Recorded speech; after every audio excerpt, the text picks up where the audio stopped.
kind of holding police accountable for injustice is something that generally aligns as a left-wing issue, as far as, it's not the deference to authority prior that conservatives typically have. On the other side, I think that there's been a fairly significant acknowledgement on the part of a lot of progressive writers that police unions are doing disservice to justice here. And that's what I would say is probably one of the motivating factors behind a lot of incumbent legislators who are against some of these accountability measures, is that the police unions, unions in general, are still a very powerful political force in America. And police unions do have significant sway with members of legislatures across the country. So I think I think probably some package of reforms centered on holding police accountable and fighting against police unions is going to be something that appeals to the grassroots on both sides of the aisle here.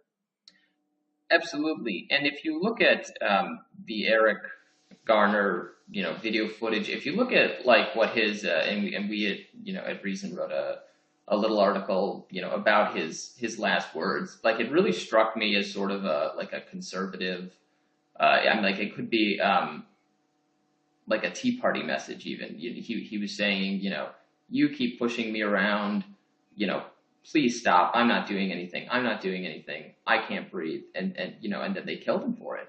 And it's a very, to me, it's almost a don't tread on me sort of thing. Like he was just being pushed around by the government. And I think, there are a lot of ways in which that message appeals to conservatives, that the government is pushing people around, it's getting bigger. They don't like that, and there's always been that challenge in getting, I think, the right to see police and policing as one government program among many that they should also be a little skeptical of, and I think this case is doing that to some degree. So I do think there's that there's that cross appeal, and like you said, talking about the police union issue.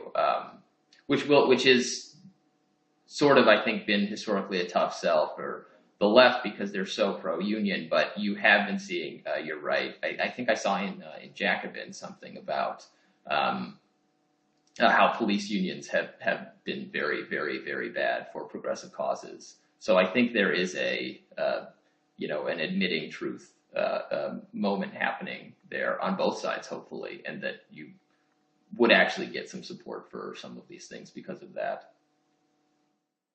Right. I don't remember where it was that I saw it. I might have been Jacobin, but someone they said, we don't let the American military unionize. Why do we let the American police force unionize? And that, to me, kind of aligns it more with a left-wing issue because I would say the left wing is more skeptical of the power that the military wields than they are of, domestic unions. And I don't think that there's a huge push for military members to be able to form a union, even though, the progressives prior might be that labor power and unionization is generally a force for good. We don't see that with the military, and I think that some are trying to pull that into the domestic sphere with the issue of police unions.